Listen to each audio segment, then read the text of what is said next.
Salut fraților și bine v-am regăsit la un nou clip. Eu sunt Mario și astăzi o să ne jucăm Minecraft, dar o să pe creativ, pentru că o să facem un SMP de construit și am găsit-o din aceasta. Deci și acum o să construim o casă. Ok, construim o casă și puteți să scrieți în comentarii ce să mai construim, de exemplu mașină, nu știu, castel, chiar dacă este mai greu. O să încerc. Nu știu, orice mașină, castel, piramidă.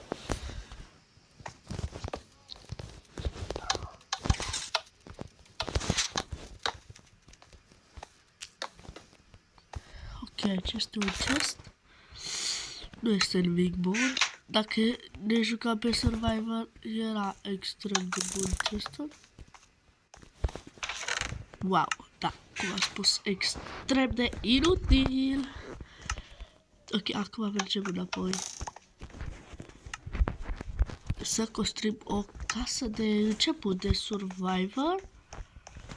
Pentru cei care nu știu să facă o casă, dar poate să facă și de un bloc și așa.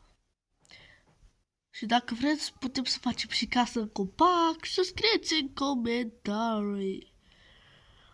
Acum, pentru început, trebuie să găsim un loc în care un loc gol care putem să construim. Dar acum se pare că suntem în junglă, cum se zice, junglul.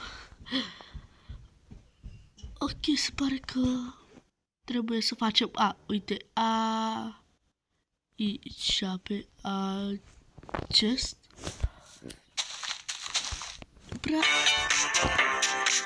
Ok, prima dată trebuie să astupăm gaura.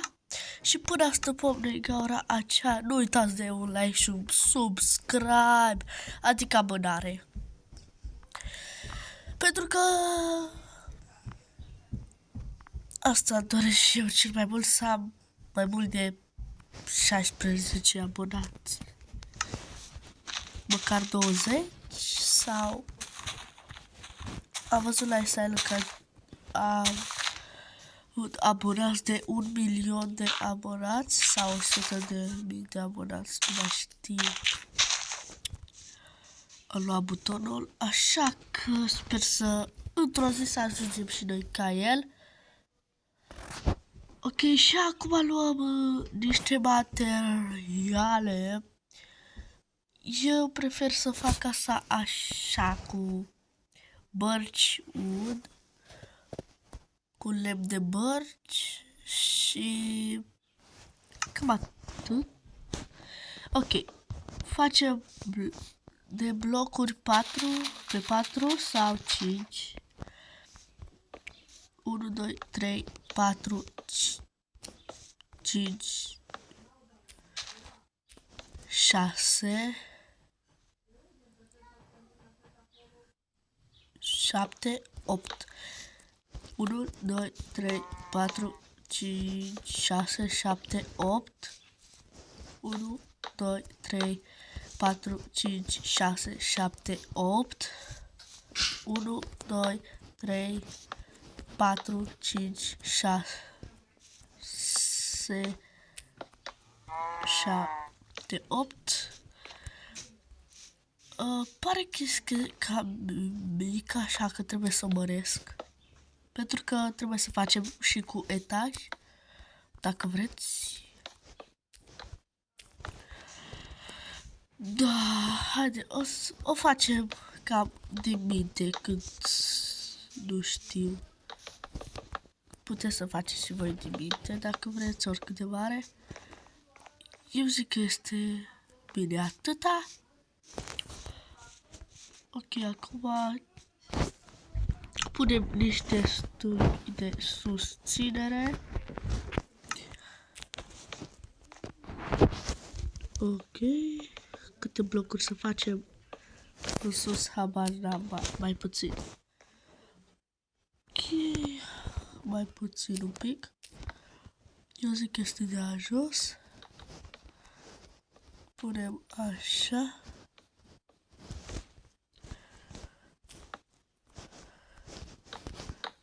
Ok, la fix. Acum ducem până la final.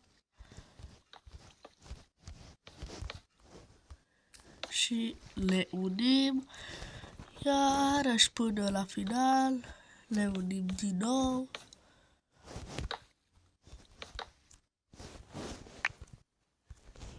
Ok, le unim.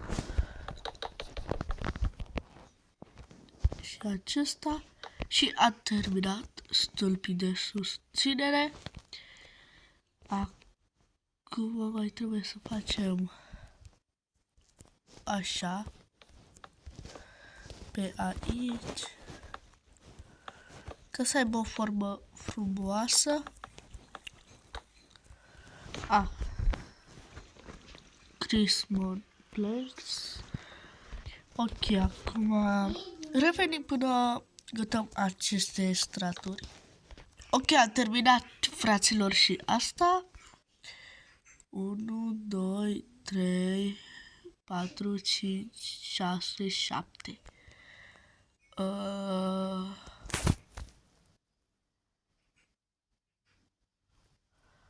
Nu știu cum o să facem asta.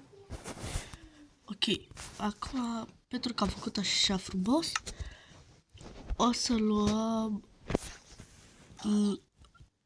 acacia. Da, nu prea arată frumos, dar sus. Da, este decent. Acum o să dăm așa peste tot cu acacia, lemn de acacia. Ce frumos este soarele.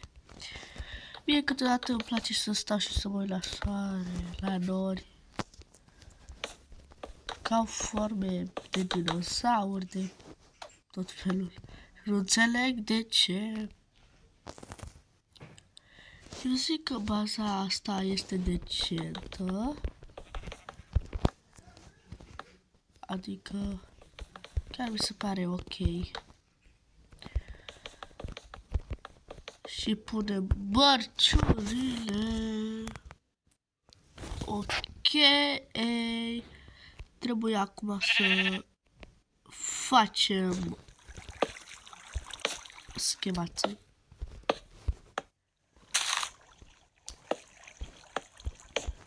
Adică schema asta.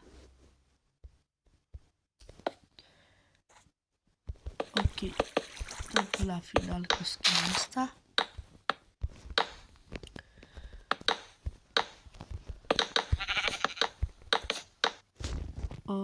Și revin după ce o să umplu spațiul ăsta.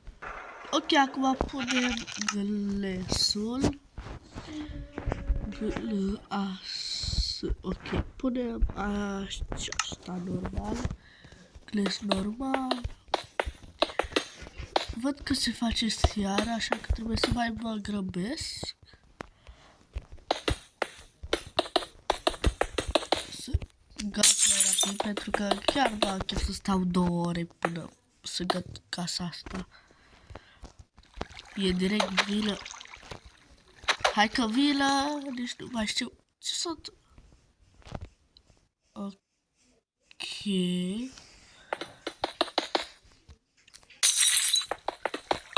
Ok, punem aici blocurile și mai avem o parte, adică partea aceasta.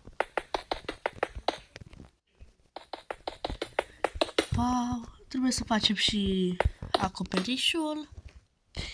Și acoperișul am 2 modalități să-l fac. Așa că revin după ce gata acoperișul. Și ok, fraților, am gătat acoperișul. Acum ne facem o intrare la casă. Dar, în primul rând, trebuie să spargem și cade tot. Haideți să ne facem pe aici.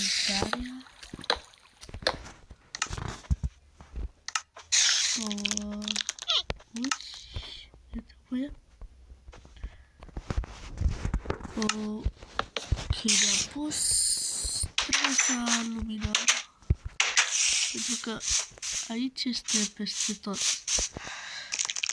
Așa. Haideți să ne punem tot candelabru. Dacă punem unul, s-a luminat direct tot. Tot peste tot. Tot peste tot. Ok. Asta este primul etaj. Și... ok, nu știu cum am ajuns aici la acolo. Ok, aici ne facem o scară. Ca să putem să ne urcăm acolo sus.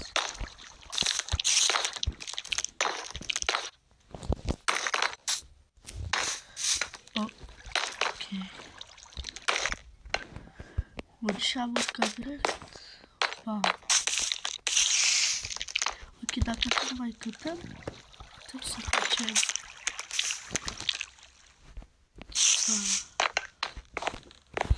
ok, marș aici. Mai avem unul. Ok, avem unul. Acolo. Așa este. Acolo trebuie să mai punem ceva aici. Adică de așa ce luminează strongly.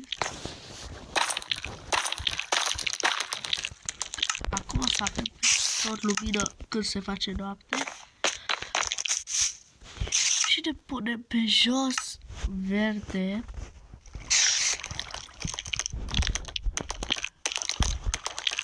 Continuăm așa.